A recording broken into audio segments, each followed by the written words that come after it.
শিবিরের একটা গুরুত্বপূর্ণ খবর, তৃণমূলের নজরে তপশিলি এবং তপশিলি জাতি উপজাতি ভোট। কালকে বৈঠক একেবারে এদের কমিটি নিয়ে, নজরে তপশিলি ভোট, তপশিলি জাতি উপজাতিদের নিয়ে টিম তৈরি করতে চায় তৃণমূল, প্রচারের কাজে টিম তৈরি করবে তৃণমূল। সেই বিষয়ে বৈঠক করতে চলেছেন তৃণমূল কংগ্রেসের সর্বভারতীয় সাধারণ সম্পাদক অভিষেক বন্দ্যোপাধ্যায়। কথা বলবো প্রতিনিধি আবিরের সঙ্গে। আবির, বিস্তারিত জানতে চাইবো কি পরিকল্পনা রয়েছে তৃণমূলে।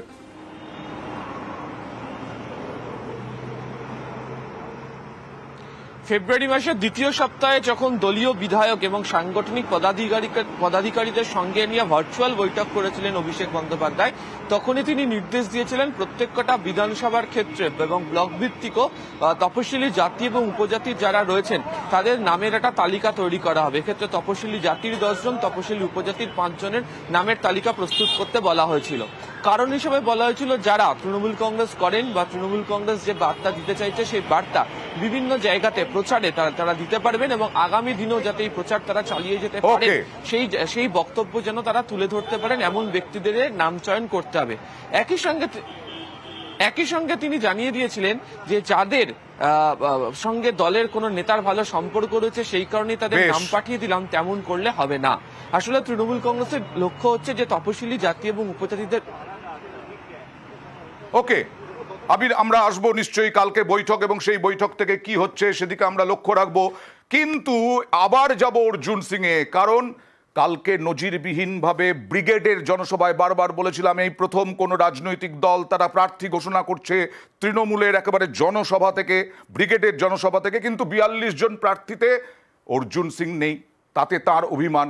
সায়ন্তিকা বন্দ্যোপাধ্যায় নেই, তাতে তার অভিমান। কিন্তু মমতা বন্দ্যোপাধ্যায় কালকে বলেছিলেন, পার্থ ভৌমিক, যেটা কিছুক্ষণ আগে শোনালাম, যে পার্থ ভৌমিক বলেছেন যে মমতা বন্দ্যোপাধ্যায় তো বলেছেন যে যাদের নেওয়া গেল না, যাদের প্রার্থী নাম ঘোষণা হলো না, তাদেরকে অন্য কোনো ব্যবস্থা করা হবে। দেখাবো সেই বক্তব্য মমতা বন্দ্যোপাধ্যায়। তবে আবিরের কাছে প্রথমে যাব। আবির, কি ভাবনা তৃণমূল কংগ্রেসের এই যে অর্জুন সিং, সায়ন্তিকা এদেরকে নিয়ে?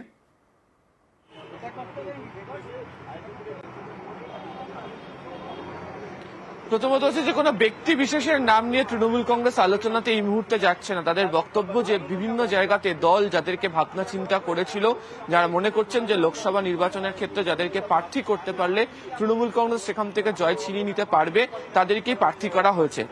তুমি যে দুটো নাম করলে সেই দুটো জায়গার ক্ষেত্রে আমরা গতকালকেও বলেছিলাম যে অর্জুন সিং এর ক্ষেত্রে অর্জুন সিং তৃণমূল কংগ্রেসে ফিরে আসার পরও সেই জায়গাতে তৃণমূল কংগ্রেসের একাধিক বিধায়ক রয়েছেন যারা অর্জুন সিং এর বিরোধিতা করতে শুরু করেছিলেন।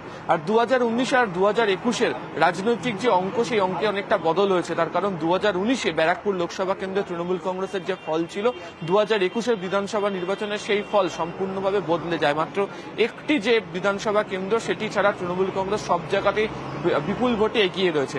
ফলে তারা মনে করছে যে সেখানে যাকেই তারা প্রার্থী করুক তাদের সাংগঠনিক জায়গা থেকে দাঁড়িয়ে তারা ভোটে জয়লাভ করবে। সেক্ষেত্রে দাঁড়িয়ে যদি অন্য ব্যক্তিকে প্রার্থী করা হতো যার বিরুদ্ধে দলের অন্দরেই প্রশ্ন উঠতে শুরু করেছে, তাহলে সেই আসন জয়ের ক্ষেত্রে কোনো একটা সমস্যা হতে পারে। দ্বিতীয় যে বিষয়, তুমি সায়ন্তিকার কথা বললে, আমি আসছি সায়ন্তিকার কথায় আসছি। মমতা বন্দ্যোপাধ্যায় কি বলেছিলেন, যেটা কিছুক্ষণ আগে বলছিলাম, মমতা বন্দ্যোপাধ্যায় কি বলেছিলেন গতকাল, দেখুন। আমরা যতদূর সম্ভব প্রার্থী দেওয়ার চেষ্টা করেছি মনের মতো, 2-1 জনকে হয়তো দিতে পারিনি, তাদের জন্য আমি দুঃখিত। তাদের আমি বিধানসভা ইলেকশন আসছে বা অন্যান্য দলের পজিশন আছে, তাদের নিশ্চয়ই আমি দেব, কোথাও না কোথাও সুযোগ করে দেব, কিন্তু যা দিলাম এটা দলের।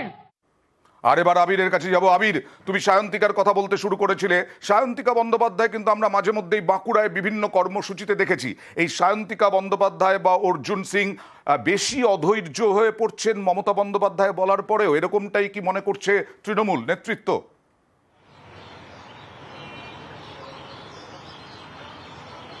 দেখো, প্রথমত হচ্ছে সায়ন্তিকার সাথে কথা হয়েছে। সায়ন্তিকার বক্তব্য, যে চিঠির কথা বা যে ইস্তফার কথা বারবার ধরে বলা হচ্ছে, সেই চিঠি বা সেই ইস্তফা তিনি প্রথম পদ থেকে তিনি দেননি। তবে তার যে একটা অভিমান হয়েছে সেই বিষয়টা তিনি স্বীকার করে নিয়েছেন। নীলাদ্রি শেখর দানার কাছে 2021-এ তিনি হেরে যান এবং তারপরেও দেখতে পাওয়া যায় যে সাংগঠনিক দিক থেকে তাকে তৃণমূল কংগ্রেস ব্যবহার করে। বাঁকুড়াতেও তিনি দীর্ঘ সময় কাটান। ফলে মনে করা হয়েছিল যে বাঁকুড়া বা বিষ্ণুপুরের কোন একটি আসন থেকে তিনি হয়তো তৃণমূল কংগ্রেসের তরফ থেকে লোকসভায় প্রতিদ্বন্দ্বিতা করতে পারেন।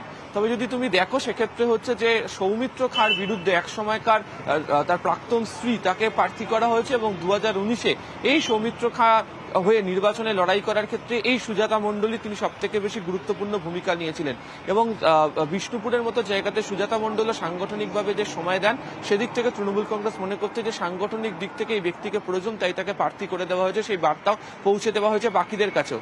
আর বাঁকুড়ার ক্ষেত্রে অরূপ চক্রবর্তী তিনি দীর্ঘদিনের সেখানকার নেতা, সেখানকার পরিচিত মুখ, তাকে নিয়ে এসছে হচ্ছে লোকসভা নির্বাচনে তাকে প্রার্থী করে। তৃণমূল প্রত্যেকটা জায়গাতেই বলছে যে যাদের জনসংযোগের দক্ষতার পাশাপাশি সাংগঠনিক ক্ষেত্রে যাদের দক্ষতা রয়েছে এই লোকসভাতে তাদেরকেই ব্যবহার করা হচ্ছে এবং সেই কারণেই সায়ন্তিকা বা অর্জুন নয়, পরিবর্তে অন্য নাম বাছাই করে ঘোষণা করেছে হচ্ছে তৃণমূল। আপাতত ধন্যবাদ আবির।